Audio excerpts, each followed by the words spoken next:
ओम शांति। 23/1/21 की वाणी है। मीठे बच्चे, कदम कदम पर श्रीमत पर चलते रहो। यह ब्रह्मा की मत है या शिव बाबा की, इसमें मूंझो नहीं। प्रश्न: अच्छी ब्रेन वाले बच्चे कौन सी गुह्य बात सहज ही समझ सकते हैं? उत्तर: ब्रह्मा बाबा समझा रहे हैं या शिव बाबा। यह बात अच्छी ब्रेन वाले सहज ही समझ लेंगे, कहीं तो इसमें ही मूझ जाते हैं। बाबा कहते, बच्चे, बाप दादा दोनों इकट्ठे हैं, तो मूंझो नहीं। श्रीमत समझकर चलते रहो। ब्रह्मा की मत का रिस्पॉन्सिबल भी शिव बाबा है। ओम शांति। रूहानी बाप बच्चों को समझा रहे हैं, तुम समझते हो हम ब्राह्मण ही रूहानी बाप को पहचानते हैं। दुनिया में कोई भी मनुष्य मात्र रूहानी बाप, जिसको गॉड फादर व परम पिता परमात्मा कहते हैं, उनको जानते नहीं हैं। जब वह रूहानी बाप आए तब ही रूहानी बच्चों को पहचान दे। यह नॉलेज न सृष्टि के आदि में रहती, न सृष्टि के अंत में रहती। अभी तुमको नॉलेज मिली है। यह है सृष्टि के अंत और आदि का संगम युग। इस संगम युग को भी नहीं जानते तो बाप को कैसे जान सकेंगे? कहते हैं, है पतित पावन, आओ आकर पावन बनाओ, परंतु यह पता नहीं है कि पतित पावन कौन है और वह कब आएंगे। बाप कहते हैं, मैं जो हूँ जैसा हूँ, मुझे कोई भी नहीं जानते। जब मैं आकर पहचान दूँ तब मुझे जाने। मैं अपना और सृष्टि के आदि मध्य अंत का परिचय संगम युग पर एक ही बार आकर देता हूँ। कल्प बाद फिर से आता हूँ।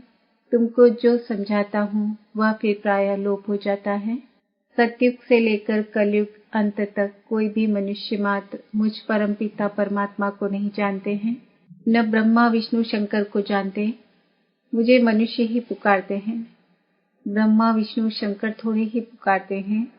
मनुष्य दुखी होते हैं तब पुकारते हैं। सूक्ष्म वतन की तो बात ही नहीं। रूहानी बाप आकर अपने रूहानी बच्चों अर्थात रूहों को बैठ समझाते हैं। अच्छा, रूहानी बाप का नाम क्या है? बाबा जिसको कहा जाता है, जरूर कुछ नाम होना चाहिए। बरोबर नाम एक ही गाते हैं, शिव। यह नामी ग्रामी है, परंतु मनुष्यों ने अनेक नाम रखे हैं। भक्ति मार्ग में अपनी ही बुद्धि से यह लिंग रूप बना दिया है। नाम फिर भी शिव है। बाप कहते हैं, मैं एक बार आता हूँ, आकर मुक्ति जीवन मुक्ति का वर्षा देता हूँ। मनुष्य भल नाम लेते हैं मुक्ति धाम निर्वाण धाम, परंतु जानते कुछ नहीं है। न बाप को जानते हैं न देवताओं को।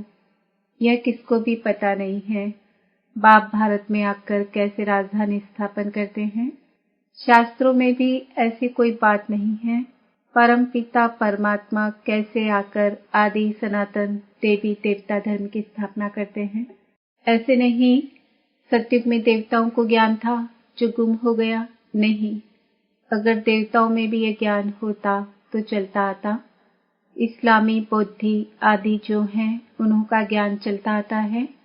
सब जानते हैं यह ज्ञान प्रायः लोप हो जाता है।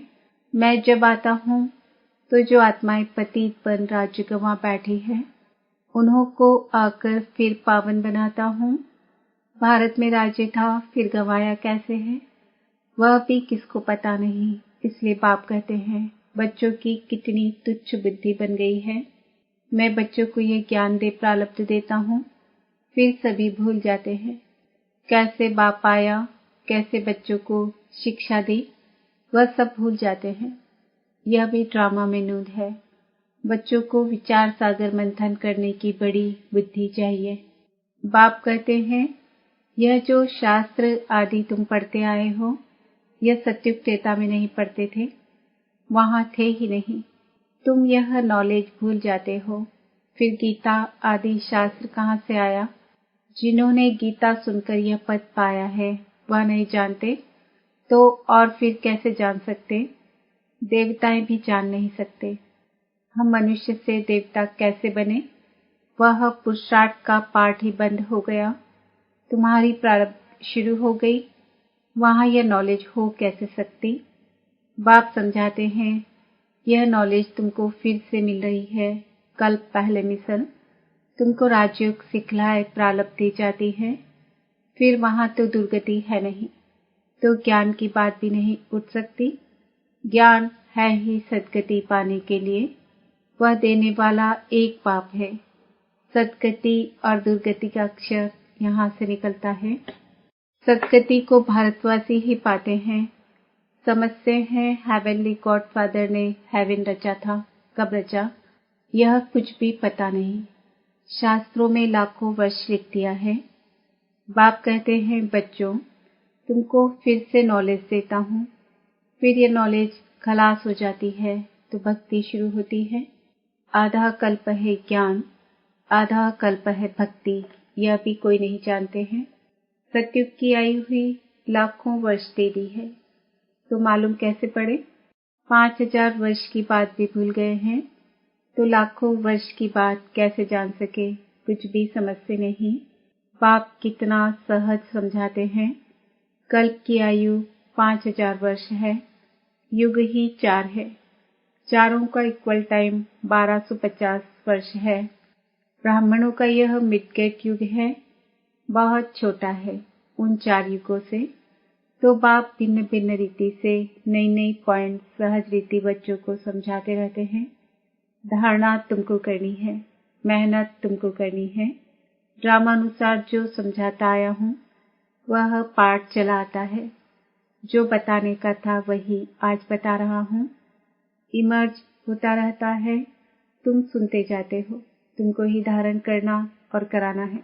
मुझे तो धारण नहीं करना है, तुमको सुनाता हूँ, धारणा कराता हूँ। हमारी आत्मा में पाठ है पतितों को पावन बनाने का। जो कल पहले समझाया था वही निकलता रहता है।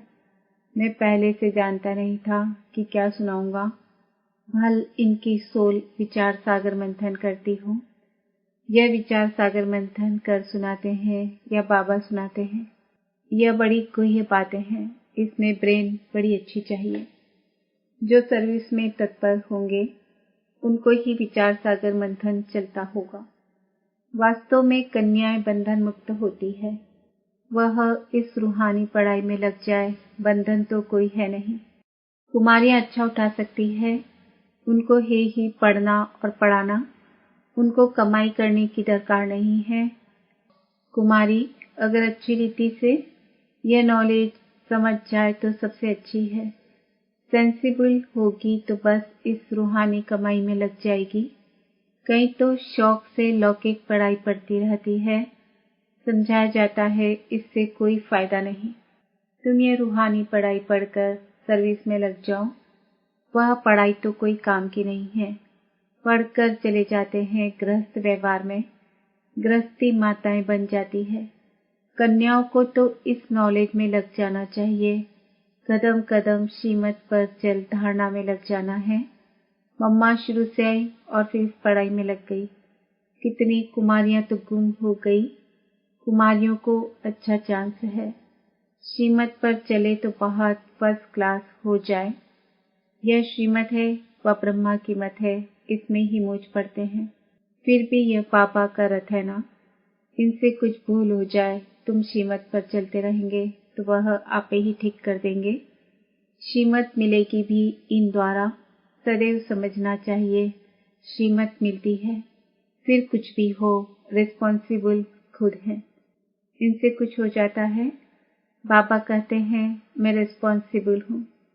ड्रामा में ये राज नूंधा हुआ है, इनको भी सुधार सकते हैं। फिर भी पाप है ना, बाप दादा दोनों इकट्ठे हैं तो मौज पड़ते हैं। पता नहीं शिव बाबा कहते हैं व ब्रह्मा कहते हैं। अगर समझे शिव बाबा ही मत देते हैं तो कभी भी हिले नहीं। शिव बाबा जो समझाते हैं सो राइट ही हैं। तुम कहते हो बाबा आप ही हमारे बाप टीचर गुरु हो, तो श्रीमत पर चलना चाहिए ना। जो कहे उस पर चलो। हमेशा समझो शिव बाबा कहते हैं वह है कल्याणकारी। इनकी रिस्पॉन्सिबिलिटी भी उन पर है। उनका रथ है ना, मूझते क्यों हो। पता नहीं ये ब्रह्मा की राय है या शिव की। तुम क्यों नहीं समझते हो, शिव बाबा ही समझाते हैं। श्रीमत जो कहे सो करते रहो, दूसरे की मत पर तुम आते ही क्यों हो। श्रीमत पर चलने से कभी झुटका नहीं आएगा, परंतु चल नहीं सकते, मूंझ पड़ते हैं। बाबा कहते हैं तुम श्रीमत पर निश्चय रखो तो मैं रिस्पॉन्सिबल हूँ। तुम निश्चय ही नहीं रखते हो तो फिर मैं भी रिस्पॉन्सिबल नहीं। हमेशा समझो श्रीमत पर चलना ही है। वह जो कहे, चाहे प्यार करो चाहे मारो, यह उनके लिए गायन है।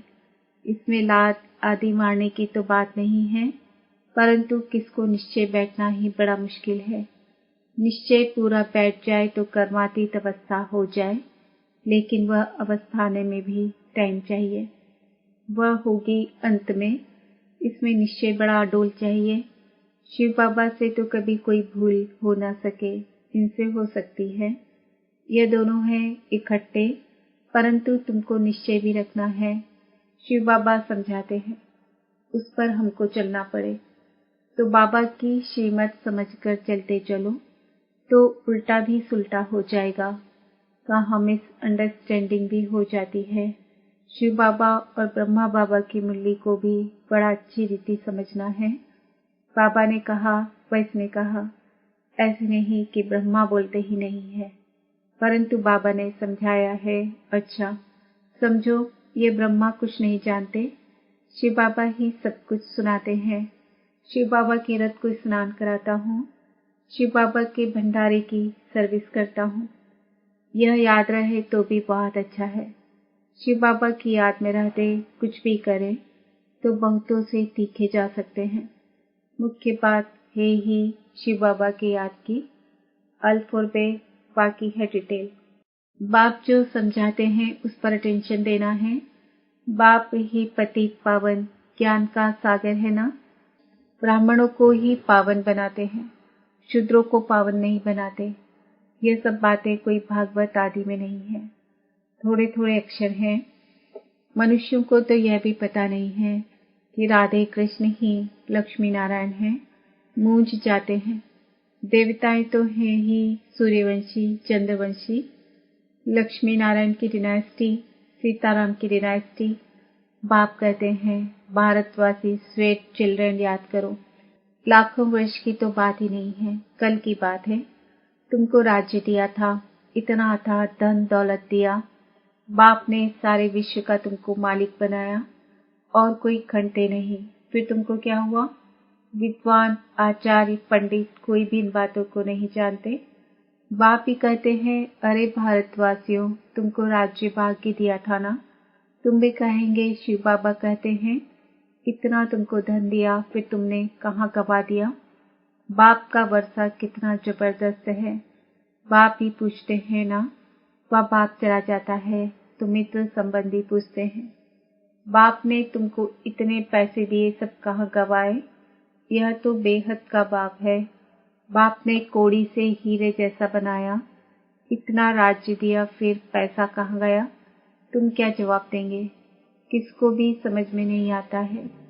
तुम समझते हो बाबा पूछते ठीक है, इतने कंगाल कैसे बने हो। पहले सब कुछ सतो प्रधान था, फिर कला कम होती गई तो सब कुछ कम होता गया। सतयुग में तो सतो प्रधान थे, लक्ष्मी नारायण का राज्य था। राधे कृष्ण से लक्ष्मी नारायण का नाम जास्ती है। उन्होंने कोई ग्लानि नहीं लिखी है और सबके लिए निंदा लिखी है। लक्ष्मी नारायण के राज्य में कोई दैत्य आदि नहीं बताते हैं, तो ये बातें समझने की है। बाबा ज्ञान धन से झोली भर रहे हैं। बाप कहते हैं बच्चे इस माया से खबरदार रहो। अच्छा, मीठे मीठे सिकिल दे बच्चों प्रति मात पिता बाप दादा का याद प्यार और गुड मॉर्निंग।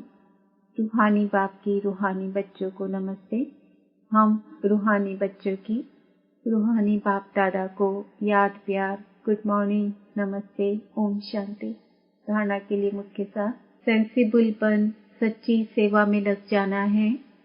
जवाबदार एक बाप है, इसलिए श्रीमत में संशय नहीं उठाना है। निश्चय में अडोल रहना है। विचार सागर मंथन कर बाप की हर समझाने पर अटेंशन देना है। स्वयं ज्ञान को धारण कर दूसरों को सुनाना है। वरदान, अपने प्रत्यक्ष प्रमाण द्वारा बाप को प्रत्यक्ष करने वाले श्रेष्ठ तकदीरवान भव। कोई भी बात को स्पष्ट करने के लिए अनेक प्रकार के प्रमाण दिए जाते हैं, लेकिन सबसे श्रेष्ठ प्रमाण प्रत्यक्ष प्रमाण है। प्रत्यक्ष प्रमाण अर्थात जो हो, जिसके हो उसकी स्मृति में रहना। जो बच्चे अपने यथार्थ व अनादि स्वरूप में स्थित रहते हैं, वही बाप को प्रत्यक्ष करने के निमित्त हैं। उनके भाग्य को देखकर भाग्य बनाने वाले की याद स्वतः आती है। स्लोगन, अपने रहम की दृष्टि से हर आत्मा को परिवर्तन करने वाले ही पुण्य आत्मा है। आज का सम्मान है, मैं आत्मा श्रेष्ठ तकदीरवान हूँ। ओम शांति।